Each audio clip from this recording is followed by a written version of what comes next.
tepatnya di perang Bani Nadir, tahun keempat dari hijrahnya Rasulullah Sallallahu Alaihi Wasallam. Akhir dari kemenangan itu, Yahudi Bani Nadir yang ada di Madinah terusir. Sebagian ada yang ke Syam, sebagian ada yang ke Khaybar. Kemudian tentunya mendapatkan ghanimah ataupun fai' yang cukup besar saat itu, dari persenjataan, kemudian dari alat-alat perang seperti halnya tameng dan sesuatu yang ditinggalkan dari sebagian kebun kurma.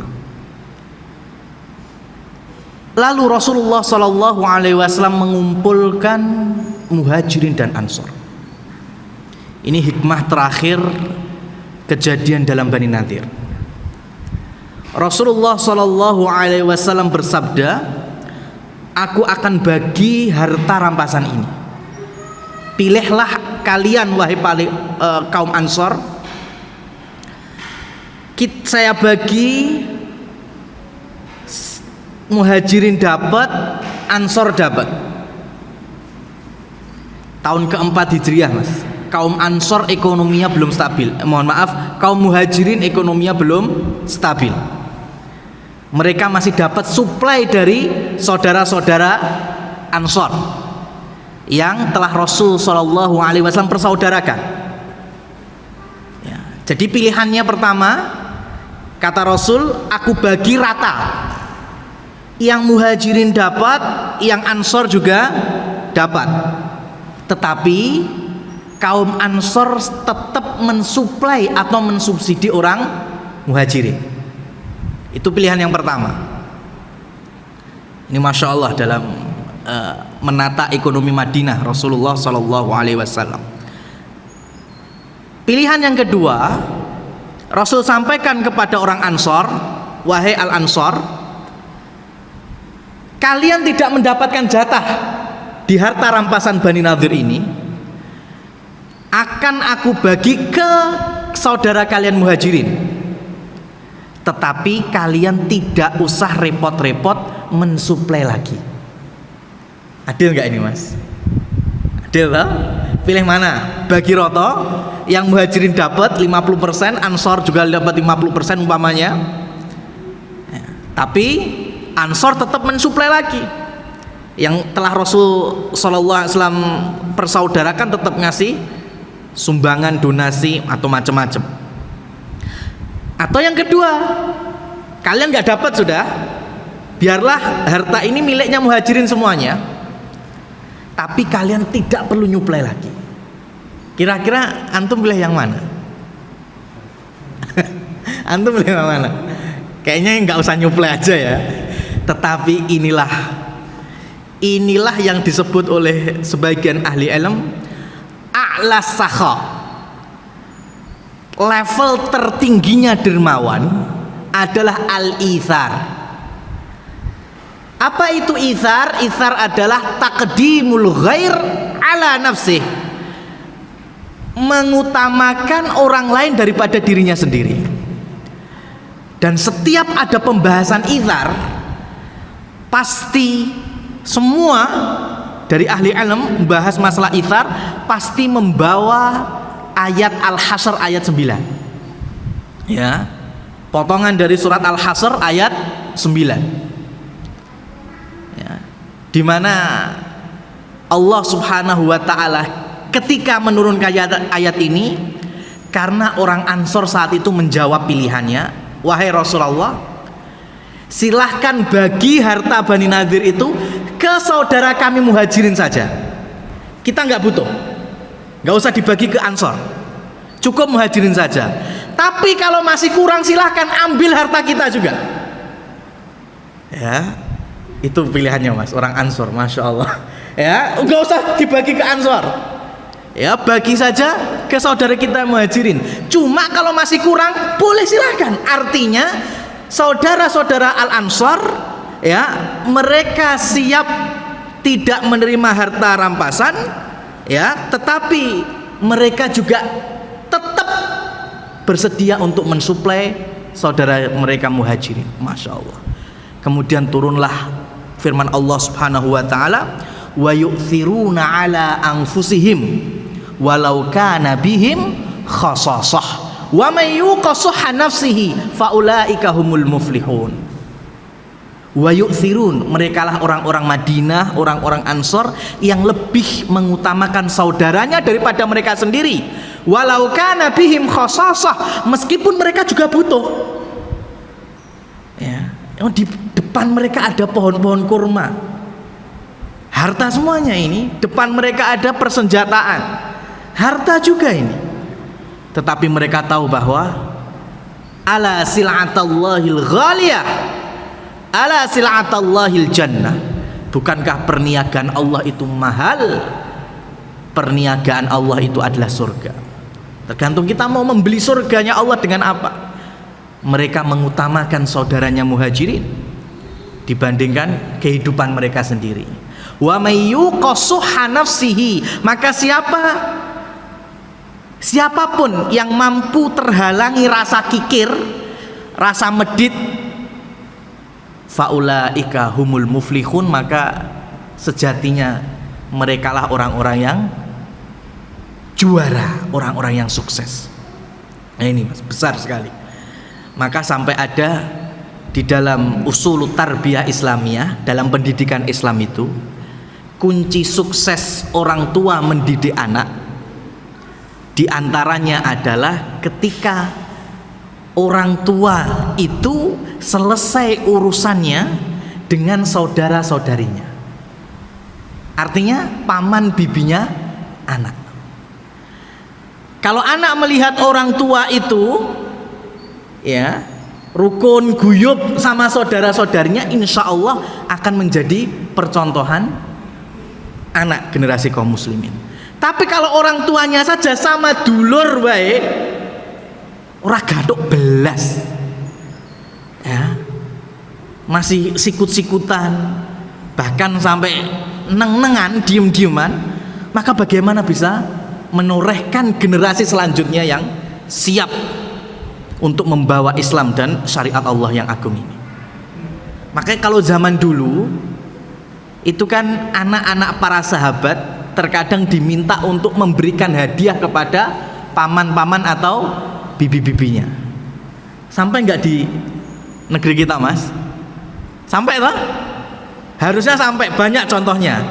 Jenengan punya dulur, ya, sampun kagungan putra yang bisa dikongkon, ya, ada beras atau ada snack, ada macam-macam ki, ya, caosno paklekmu, caosno bulekmu. Ini masya Allah, ini pelajaran agung, ya, pelajaran berharga, menunjukkan kalau orang tuanya itu ada rasa ithar kepada saudara-saudaranya. Ini soal nanti nurun Mas, dan ini bukan tanpa dalil, ya.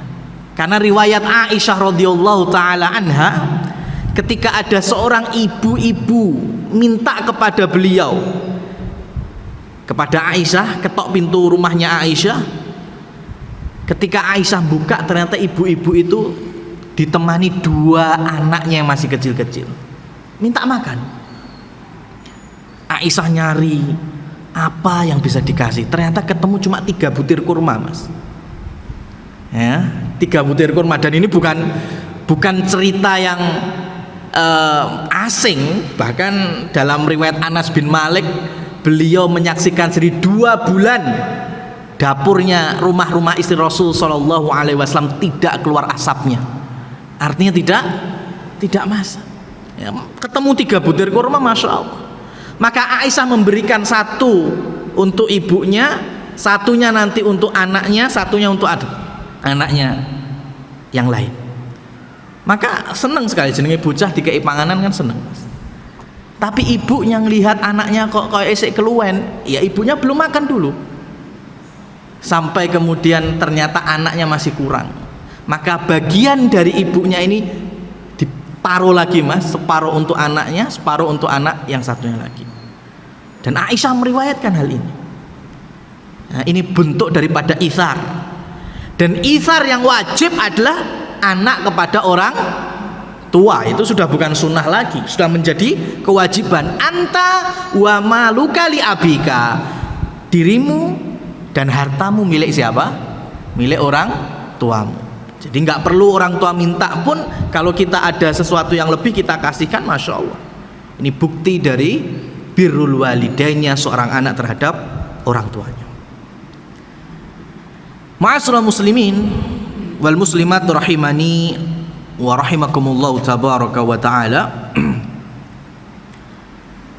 Telah kita sampaikan beberapa contoh yang lain daripada al-itsar ini.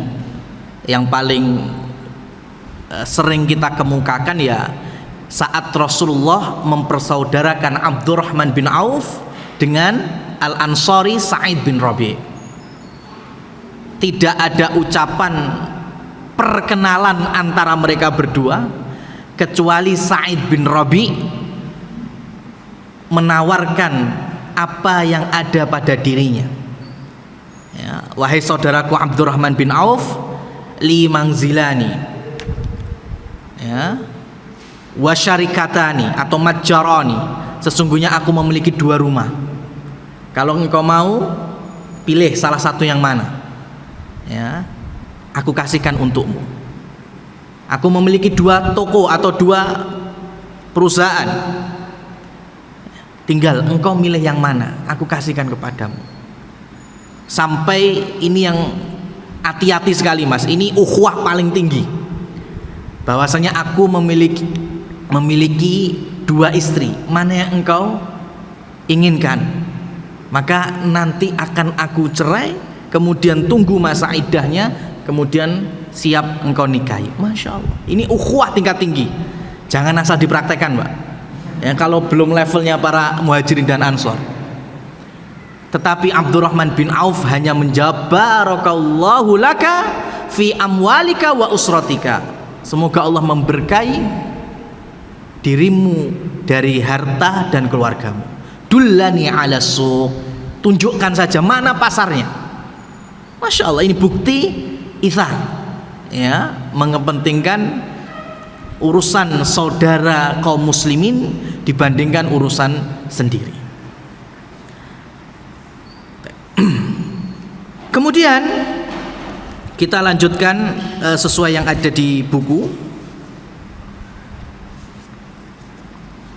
Ada di sana peristiwa Badrul Tsani, tepatnya di bulan Sya'ban tahun ke-4 Hijriah. Ada Badar yang kedua. Ya, perang Badar kan sudah selesai di tahun kedua. Nah ini kok ada perang Badar jilid 2. Kita flashback sebentar bahwa di perang Uhud, ya, di perang Uhud itu kan kaum muslimin fase yang pertama bisa menaklukkan, kemudian sahabat lalai dan akhirnya melirik ghanimah. Maka saat itu Khalid bin Walid membalikkan keadaan. Di fase yang kedua habis sudah kaum muslimin. Rasulullah sampai terluka parah, sahabat banyak yang menjadi syuhada.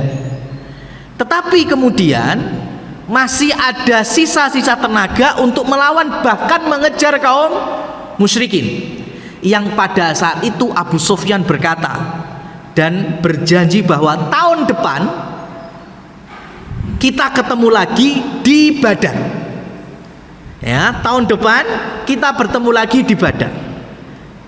Padahal Uhud tahun ketiga Hijriah, berarti tahun depannya itu tahun 4 Hijriah.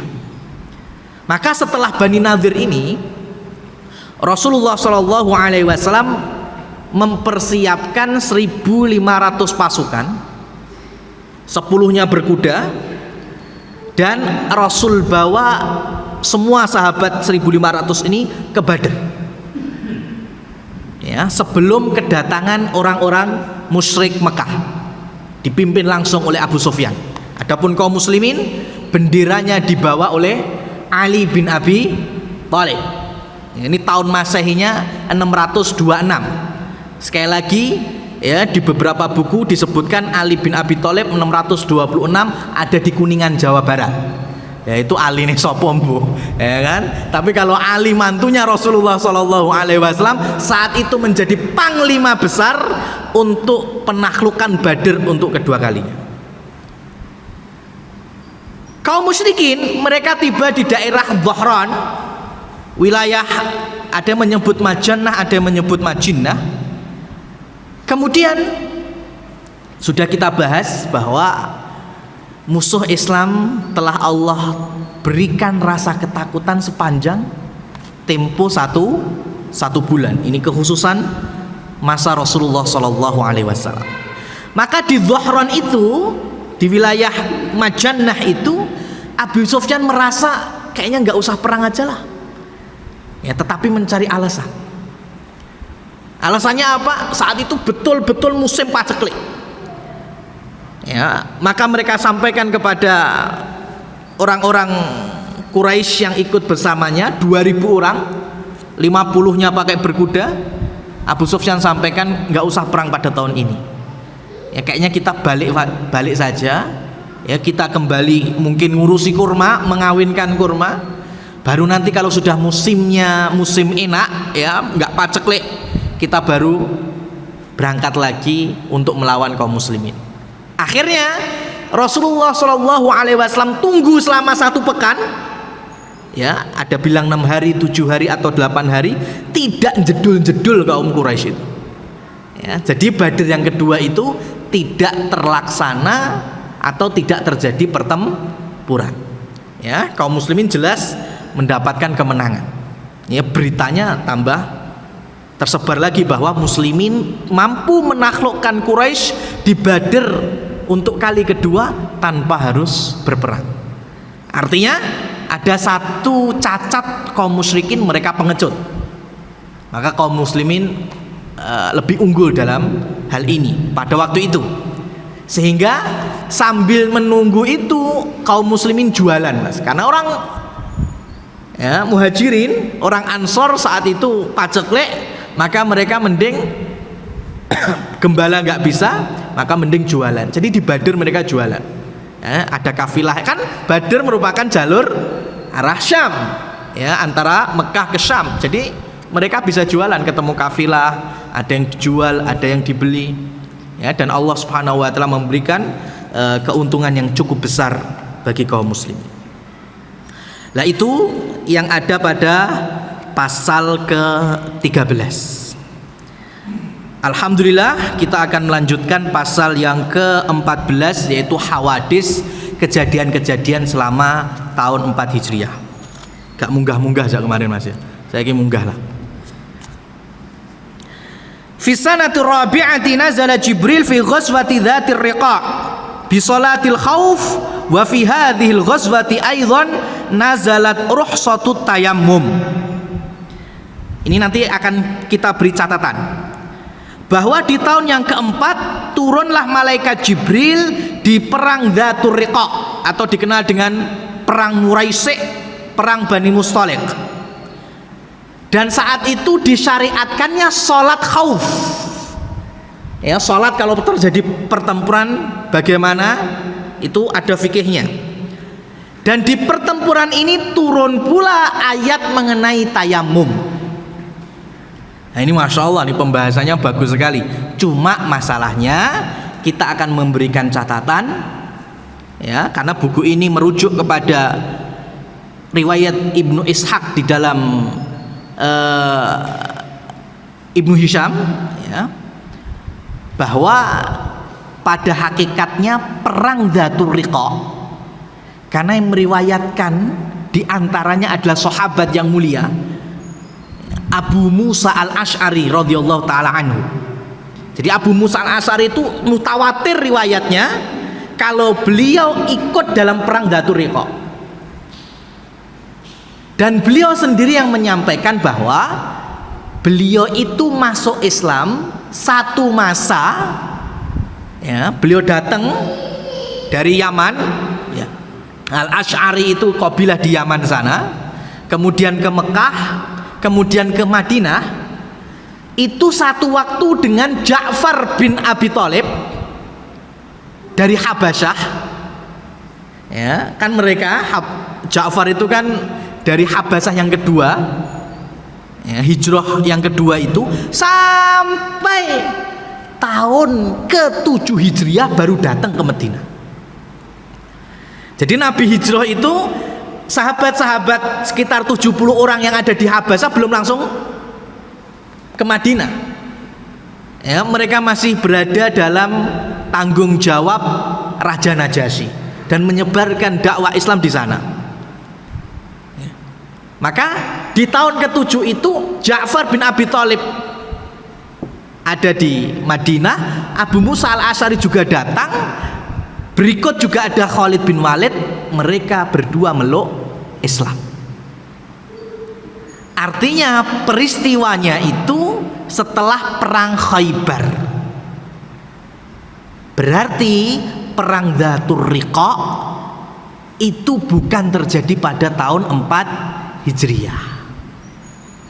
Ya, karena sudah banyak sekali catatan para ahli sejarah yang mengoreksi poin pertama ini, bahwa perang Bani Mustalik, perang Muraisi' atau dikenal dengan Dzatur Riqa itu bukan pada tahun 4 Hijriah, karena ada Abu Musa al-Asy'ari di sana. Dan Abu Musa al-Asy'ari masuk Islam setelah Khaybar. Nah, Rasulullah perang Dzatur Riqa ini melawan salah satunya suku Ghatafan, Yahudi Ghatafan. Kenapa?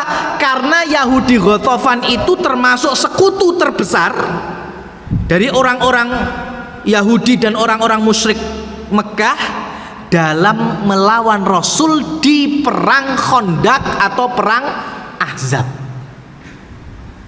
Makanya Rasul kemudian ngurusi, habis itu terjadilah perang Bani Mustalik itu.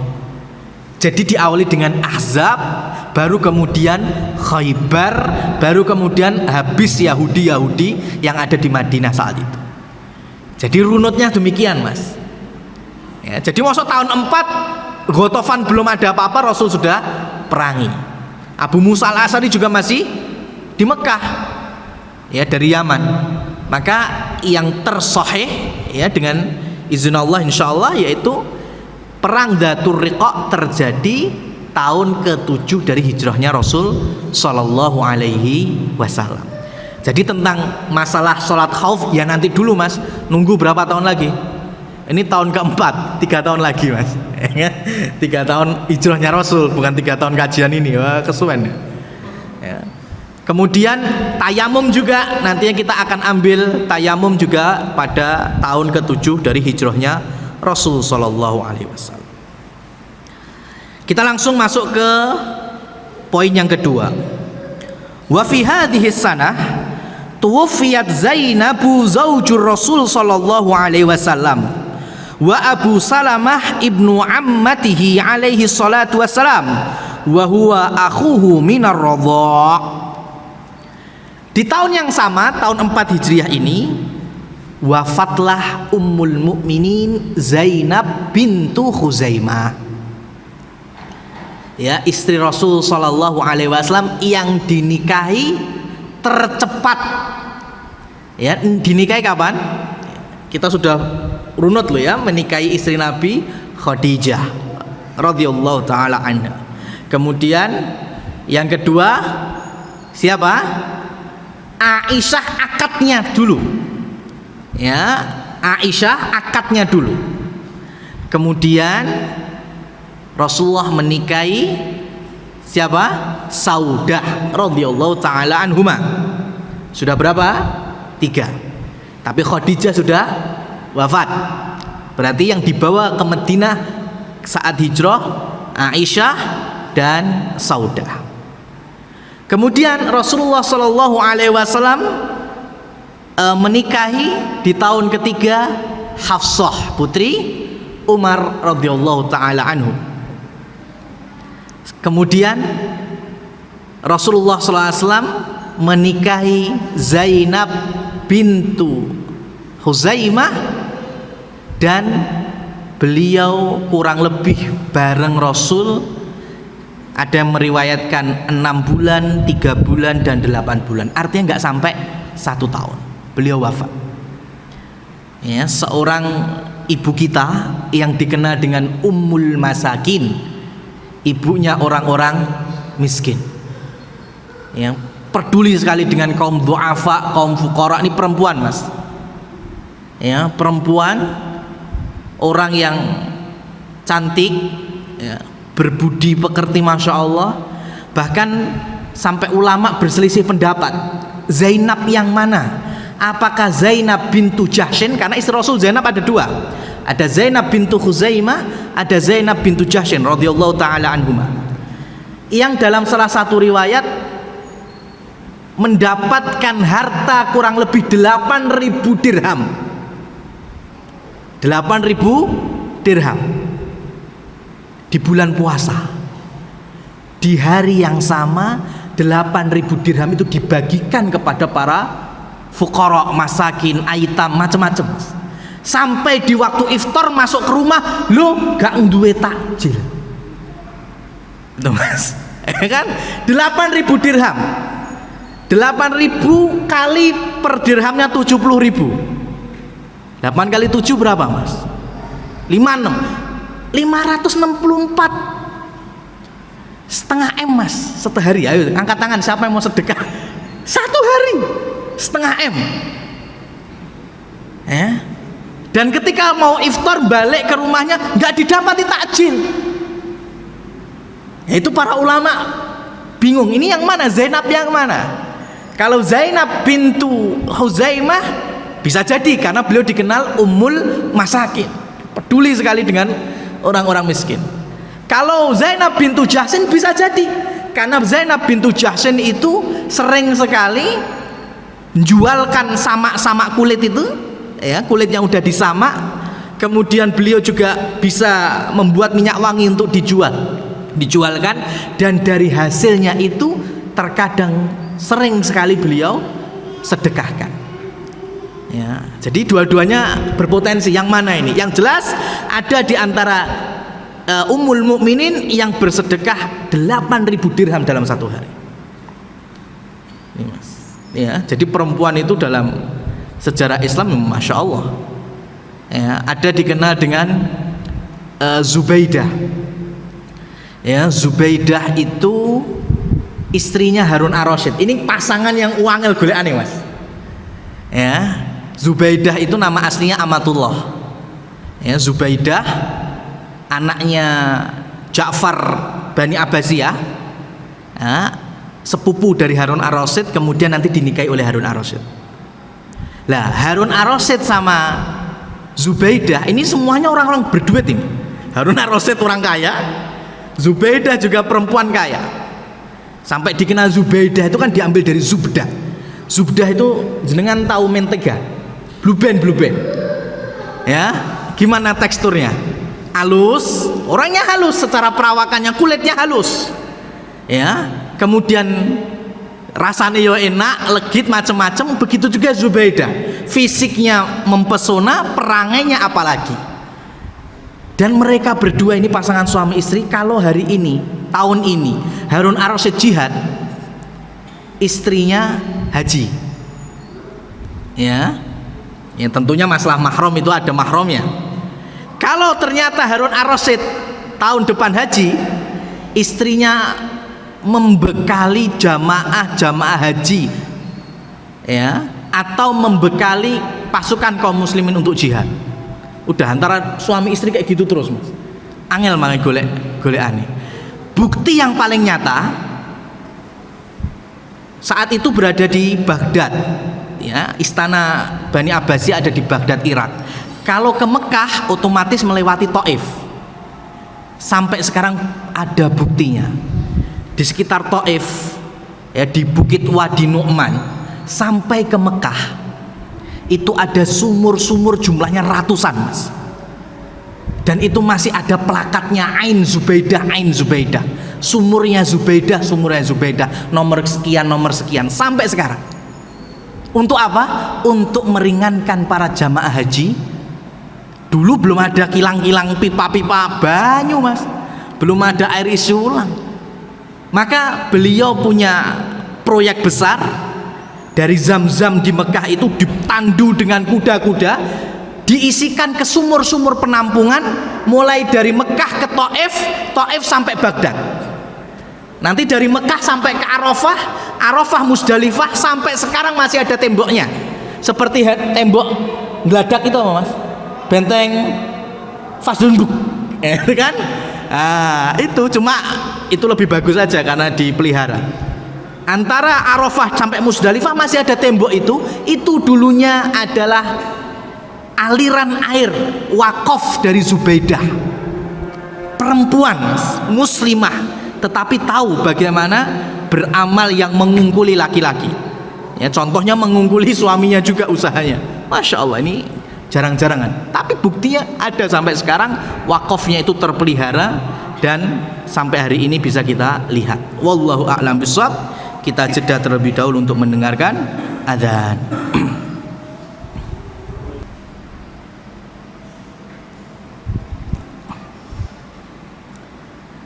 Taib, alhamdulillah wassalatu wassalamu ala rasulillah. Kita lanjutkan bahwa Ummul Mukminin Zainab bintu Khuzaimah ya wafat atau meninggal di tahun 4 Hijriah setelah berumah tangga bersama Rasul kurang lebih setengah tahun. Kemudian kita lanjutkan bahwa di tahun yang sama wafatlah sahabat yang mulia Abu Salamah ya, yang bernama asli Abdullah bin Abdul Asad Al-Mahzumi. Abu Salamah ini ya termasuk orang Quraisy, satu suku dengan Abu Jahal, dan beliau ya ibunya Abu Salamah itu namanya Barrah bintu Abdul Muttalib. Berarti apanya Rasul? Ibunya Abu Salamah Barrah bintu Abdul Muttalib. Berarti apanya Rasul? Bibinya Rasul. Berarti sama Abu Salamah Rasul hubungannya apa? Misanan, sepupu Rasulullah. Ya, seperti hanya Rasul dengan Ali bin Abi Thalib. Ya. Jadi Abu Salamah itu sepupu Rasul dari sisi apa? Ibunya. Karena ibunya adalah bibinya Rasul Shallallahu Alaihi Wasallam, putri atau salah satu putri dari kakeknya Abdul Muttalib. Kemudian di sini juga disebutkan bahwa wahuwa akhu firradha. Abu Salamah juga saudara Rasul sepersusuan.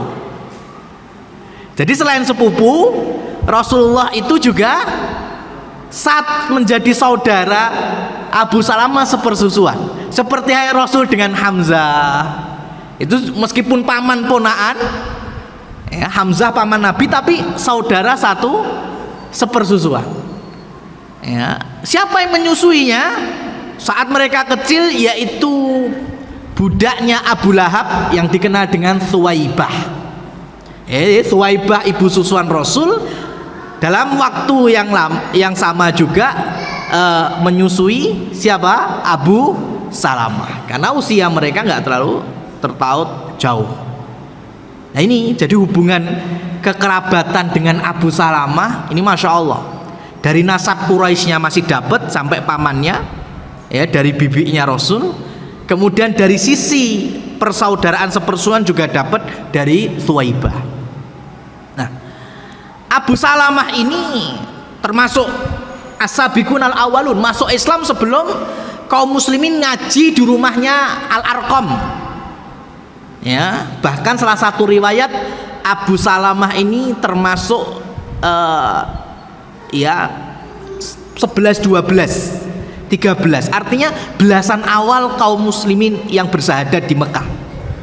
Jadi termasuk orang-orang yang utama sekali. Bahkan sampai ada riwayat dikeluarkan oleh Abdullah ibnu Abbas, tetapi para ulama masih silang pendapat ini riwayat sahih atau dhaif, bahwa Ibnu Abbas meriwayatkan besok Abu Salamah itu orang yang mendapatkan buku catatannya dengan tangan kanan, biyaminihi, berarti termasuk ahlil jannah setelah Umar bin Khattab radhiyallahu taala anhu.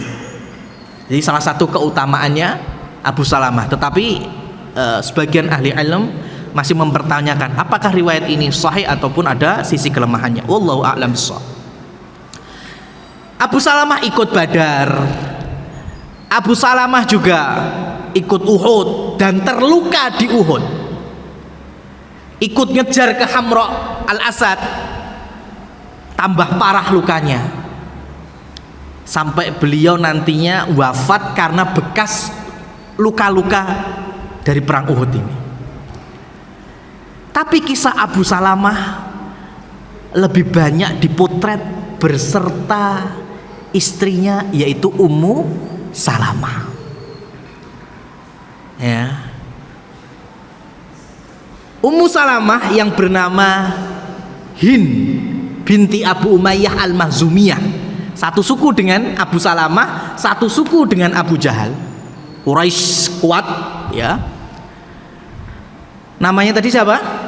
Hind binti Abu Umayyah. Cuma kalau di Indonesia jadi Hindun, ya kan? Kalau di Indonesia pukul rata Hindun, padahal Hind itu termasuk isim yang munsorif. Jadi kapan-kapan bisa jadi Hindun, kapan-kapan bisa jadi Hindan, kapan-kapan bisa jadi Hindin, tergantung i'rabnya. Kalau marfu ya Hindun, mansub Hindan, majrur Hindin. Ya, seperti hanya Muhammadun, Muhammadan, Muhammadin. Jadi kalau di kita pukul rata Hindun. Gitu aja, yes. Nggak apa-apa lah, untuk mempermudah ngafal nggak apa-apa. Tapi yang terkadang kalau salah baca ya repot, ya. Kayak di bandara Pakistan, Mas, bandara Karawaci itu pertama ngelihat orang turun dari pesawat, ya, di bandaranya itu tulisannya wawu, ya, iya, lam, kaf, mim, ya. Orang kalau belajar bahasa Arab, ya, taunya wailakum. Wah, itu bahasanya, ya, wailakum. Waduh, medun ke pesawat wis disumpahi, Mas. Ya, ciloko kamu. Ya, ini enggak, padahal bacanya bukan wailakum, welcome gitu loh. Tapi tulisannya pakai tulisan Arab, ya. Jadi wailakum bacanya. Ya, padahal welcome maksudnya. Ya, aneh-aneh aja. Ya, seperti itu. Jadi Ummu Salamah itu menikah dengan Abu Salamah, dan dua orang ini masya Allah ahlu hijrotain. Ya, pasangan suami istri ini orang yang dua kali hijrah. Hijrah ke Habasyah mereka ada, hijrah ke Madinah juga mereka ikut. Cuma ya, ini nanti kan di poin yang ketiga, wa fiha tazawwaja Rasulullah alaihi salatu wasallam Umma Salamah. Rasulullah SAW menikahi Ummu Salamah setelah wafatnya Abu Salamah. Nah ini ada petikan-petikan hikmah yang besar. Abu Salamah sama Ummu Salamah ini pasangan yang seia, sekata, seagama, sama-sama soleh. Bahkan ketika di Habasyah lahirlah putra yang bernama Salamah, makanya disebut dengan Abu Salamah, Ummu Salamah. Baru nanti ketika di Madinah lahirlah ada Umar, ada Zainab, ada Durrah, ada 4 anaknya. Umar itu nanti yang makan bareng Rasul, kemudian satu jamuan satu piring, jenenge bocah, tangane mrono mrene golek sing paling enak ya kan? Maka kemudian Rasul sallallahu alaihi wasallam bersabda yang semua hadisnya insyaallah hafal, ya gulam samillah wa kul biyaminik wa kul mimma yalik. Itu anak yang dimaksud bocah itu adalah Umar bin Abi Salamah, ya.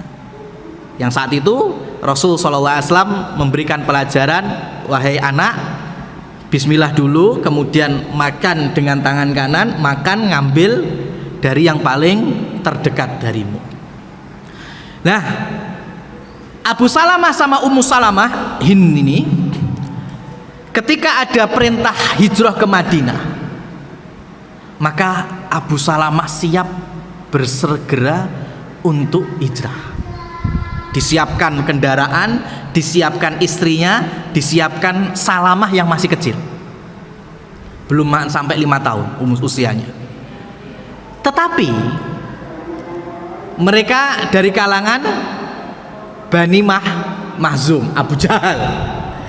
Ketika sampai ada yang mau hijrah, otomatis mereka halangi. Begitu pula Abu Salamah dan Ummu Salamah. Ketika Abu Salamah sudah siap berangkat, baru keluar dari kota Mekah sudah dihadang oleh Bani Mahzum, baik dari keluarga Hind maupun dari keluarga Abu Salamah. Intinya keluarga Abu Salamah karena laki-laki bebas, lungo-lungo. Tapi untuk Ummu Salamah atau Hind jangan. Ya, otomatis Ummu Salamah ya nggak mau, pengennya ya bareng suaminya. Ya, akhirnya oke, disepakati dengan kesedihan Ummu Salamah tidak bisa berangkat bareng suami tercintanya. Ya, dengan menggendong Salamah masih kecil, ya, dia tinggalkan suaminya berangkat sendirian. Tapi belum selesai urusannya di situ. Keluarganya Abu Salamah nggak ridho kalau Salamah dipegang keluarga ibunya. Ponaanku nih, pakde-pakdenya kan gitu. Ponaanku ini harusnya sama kami yang merawat. Ya, maka kemudian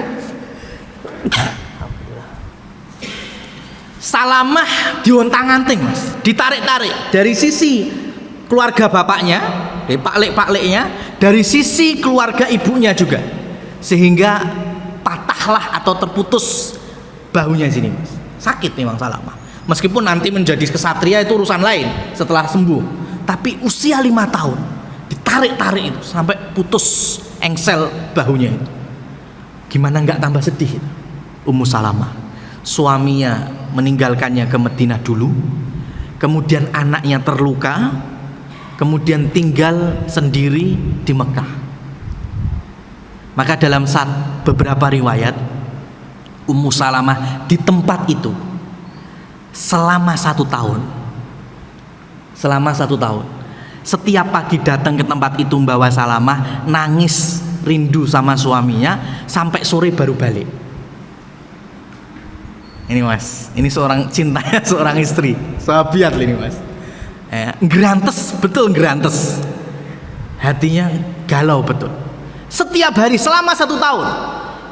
Makanya akhirnya keluarga besar Bani Mahzum ya ora tega. Ya, melihat Hind bintu Abu Umayyah Al-Mahzumiyah setiap hari kok merenung. Bapaknya itu Abu Umayyah dikenal tokoh Mahzum. Ya, Abu Jahal hormat dengan bapaknya. Maka akhirnya ya mereka pun merelakan Ummu Salamah mengikuti jejak suaminya ke Madinah. Akhirnya Masya Allah bersatulah mereka kembali di Madinah. Kemudian lahirlah 3 anak selanjutnya. Dan di tahun keempat Abu Salamah mendapati sakit. Kemudian di tengah-tengah sakitnya beliau berdoa. Abu Salamah ini ditemani terus sama istrinya ini. Allahumma khluf ahli khaira. Ya Allah, jadikanlah di keluargaku pengganti yang lebih baik. Ya, Ummu Salamah enggak ridho. Jangan doa seperti itu. Ya, jangan seperti itu. Kenapa? Karena ya beberapa riwayat seperti hanya Hudzaifah. Ya, Hudzaifah itu sudah pesan ke istrinya. Istriku, nanti kalau aku mati jangan nikah lagi. Karena aku pengen nanti di surga bareng kamu. Namanya ibu-ibu kan akhirnya sampai juga tuh Mas ceritanya ini. Ummu Salamah juga denger. Wah, aku yuk pengen Mbak Abu Salamah sampai surga. Lah kan ternyata di saat sakit kerasnya Abu Salamah doanya demikian.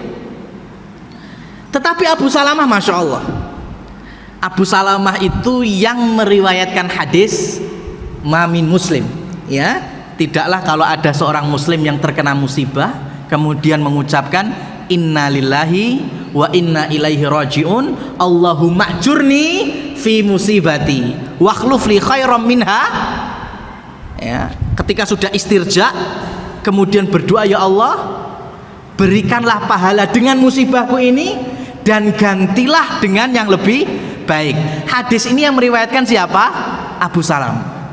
Dan Abu Salamah tidak tinggal diam. Beliau dakwahkan ini ke keluarganya. Contohnya Ummu Salamah. Maka di saat sakit diulangi lagi.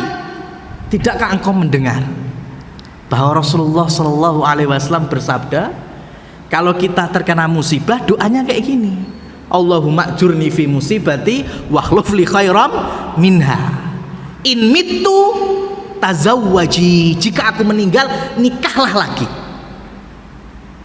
Kemudian muncul ucapan yang masya Allah khusus bagi muslimah ini, manil khair minka ya Abu Salamah, siapa yang lebih baik darimu wahai Abu Salamah. Masya Allah, ini istri mas, ya, bisa mendeskripsikan suami, siapa sing luwih apik, ya, dari jenengan siapa mas?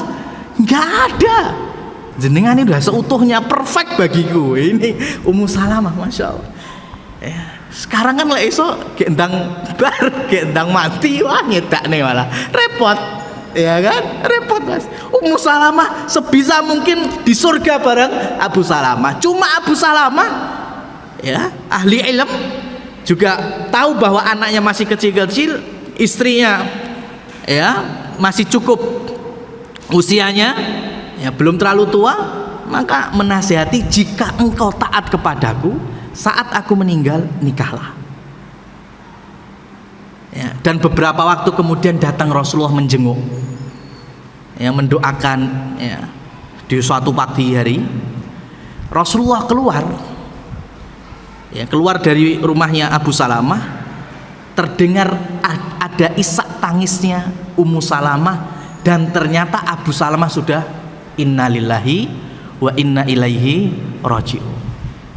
Dan Rasul mendengar Ummu Salamah saat itu berdoa dengan doa sabda Rasul tadi, Allahumma ajurni fi musibati wa akhluf li khairam minha. Itu didengar langsung oleh Rasul Shallallahu Alaihi Wasallam. Maka Rasul masuk lagi, kemudian menutup matanya Abu Salamah, memejamkan, kemudian, ya, pemulasaraan jenazah secara syariat selesai sudah, kemudian dikebumikan Abu Salamah. Nah, di bulan Syawal, ya, di bulan Syawal, artinya tadi bulan Sya'ban wafat, ya, Sya'ban, kemudian kok Sya'ban, afwan, sekitar Rabiul Akhir wafat, berarti masih ada Jumadal 2, kemudian ada Rejab, ada Ramadan, ada Sya'ban, ada Ramadan, ada Syawal. Jadi lebih dari 3 bulan Ummu Salamah radhiyallahu taala anha, selepas masa iddahnya itu berdatangan sahabat ingin melamarnya, dan gak tanggung-tanggung mas. Yang lamar itu ada Abu Bakar, Umar, gak tahu, saya belum notok ngajinya. Sahabiat dulu ketika selesai masa iddah dari jandanya itu nggak ada yang nganggur, ya, langsung ada sahabat-sahabat yang menikahinya. Ini solidaritas ukhuwah tingkat tinggi. Jadi nggak ada cerita janda banyak yang nganggur, itu nggak ada. Nah, ini cuma ngaji saya belum mentok, ya, saya belum banyak menjelaskan. Jadi intinya kayak gitu. Jadi udah selesai masa iddahnya, ya, mulai pada datangan, Abu Bakar datang, Umar datang, tapi Ummu Salamah menolak dengan baik-baik. Sampai ada utusan yang mengaku datang dari Rasulullah Shallallahu Alaihi Wasallam, yaitu Nabi Rasul ingin menikahi. Wah, itu repot, ya kan, repot. Kalau nolak Abu Bakar, Umar masih bisa. Ini yang ditolak Rasulullah Shallallahu Alaihi Wasallam. Nolak, ya, jelas nggak mungkin. Nggak nolak pekewuh, ya kan, repot. Tapi masya Allah, ini dunia pernikahan Rasul Shallallahu Alaihi Wasallam. Ketika ketemu dengan Rasulullah, maka Ummu Salamah ini ada di dalam Tobaqat Ibnu Sa'ad, ya, riwayat Abu Ya'la juga yang disahihkan oleh Syalbani dalam silsilah sahihah, ya. Jadi ketika Ummu Salamah berdialog dengan Rasulullah Shallallahu Alaihi Wasallam, memberikan beberapa penjelasan. Ya Rasulullah, sesungguhnya aku ini perempuan yang sudah berumur, artinya sudah nggak muda lagi. Yang pertama. Yang kedua, aku memiliki anak-anak kecil yang tentunya butuh waktu banyak, merepotkan. Kalau sampai aku ngurusi anak-anakku, bisa jadi nggak bisa ngurusi Rasulullah. Kalau ngurusi Rasulullah fokusnya, anak-anak bakal liar sudah. Kemudian yang ketiga, aku ini pencemburu berat.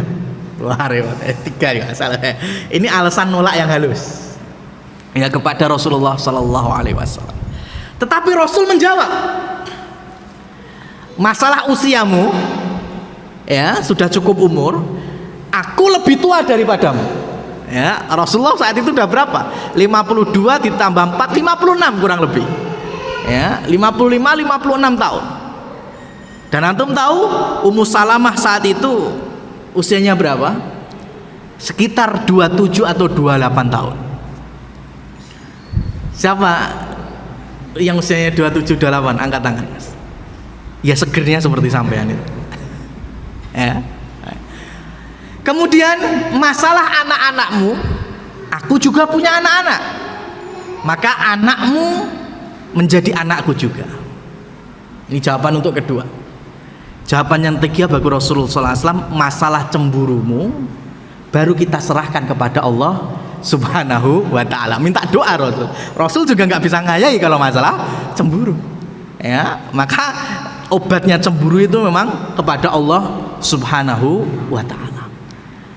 Nah, tetapi kemudian ada manajemen poligami. Nah, ini disampaikan apa enggak ini? Ilmu ya, karena satu riwayat jadi disampaikan, ya. Repot ini. Jadi Rasulullah Shallallahu Alaihi Wasallam kemudian menikahinya, kemudian menawarkan, ini manajemen poligami. Wallahu a'lam bishawab. Saya hanya teori, Mas, ya. Jadi ya dengarkan teori saya meskipun bukan pengalaman. Tapi ini salah satu fikih poligami. Berarti Ummu Salamah istri yang sudah keberapa? Saat itu masih ada Aisyah, masih ada Hafsah, kemudian masih ada Saudah, kemudian Zainab baru wafat, kemudian Ummu Salamah. Berarti yang keempat. Yang keempat. Jadi Rasul SAW ini fikih poligami, ya. Biar tahu bahasanya orang terus sedino kene nggak kayak gitu, Mas, ya. Jadi ditawarkan Rasul, setelah ini kamu pilih yang mana? 7 hari aku bersamamu, ya, 7 hari bersamamu. Kemudian, ya, 7 hari bersama Aisyah, 7 hari sama Hafsah, 7 hari sama Saudah, 7 hari lagi baru balik ke kamu. Ketemu pirang dino nih, Mas? Pitu 3 minggu berarti kan? Repot, ya. Pilihan yang kedua, aku bersamamu 3 hari, ya, 3 hari. Kemudian pindah ke istri yang lain, contohnya Aisyah 1 hari, kemudian ke Saudah 1 hari, kemudian ke Hafsah 1 hari, baru balik ke Ummu Salamah. Kira-kira Ummu Salamah pilih yang mana, Mas? Yang perempuan pilih mana? Jelas yang kedua lah, Mas. Kan kesuwen kalau yang pertama. Pilih yang kedua, pilih yang, ya itu kemudian yang diambil. Ini salah satu fikih poligami, ya. Secara teori, Mas, nggak tahu. Jangan, ya, nggak pengalaman. Ya, sekilas seperti itu. Maka Ummu Salamah akhirnya menjadi istri Rasul, hidup dalam naungan keluarga nubuah, dan beliau termasuk salah seorang istri yang wafatnya paling akhir. di tahun 61 atau 62 Hijriah. Saat itu usia Ummu Salamah kurang lebih 90 atau 91 tahun. Ya, jadi istri Rasul itu yang paling terakhir wafat disinyalir antara dua orang ini, Maimunah sama Ummu Salamah radhiyallahu taala anhuma. Di antara dua orang ini. Ya. Dan dari Ummu Salamah cukup ada 500 riwayat hadis. Jadi Ummu Salamah itu ya juga banyak meriwayatkan hadis, kurang lebih ada 500 hadis. Dan semenjak menjadi istri Rasul, Ummu Salamah itu kan orang yang karena dari Bani Makhzum, dari Quraisy yang kuat sekali, darahnya kental. Jadi memang masalah berbicara juga bagus, tertata. Maka dikenal nantinya menjadi juru bicara para istri Rasul itu Ummu Salamah. Jadi kalau ada gesekan-gesekan dari para istri Rasulullah, itu salah satu penengahnya yaitu Ummu Salamah. Ya, jadi Ummu Salamah ketika ada mungkin antara Aisyah dengan Hafsah ada gesekan, yang menengahi diantaranya adalah Ummu Salamah. Lah, penutup kajian kita pada kali ini, ya, ma'asyiral muslimin wal muslimat rahimani wa rahimakumullah, adalah ternyata masih ada di tahun ini, lebih kurangnya di bulan kemarin, yaitu bulan-bulan Muharram, broadcast yang kembali lagi seperti ya mungkin 5-10 tahun yang lalu, Mas, yang seakan-akan ilmiah padahal itu merusak citra Islam, ya, merusak keluarga nubuah, bahkan nantinya bisa merusak tatanan syariat.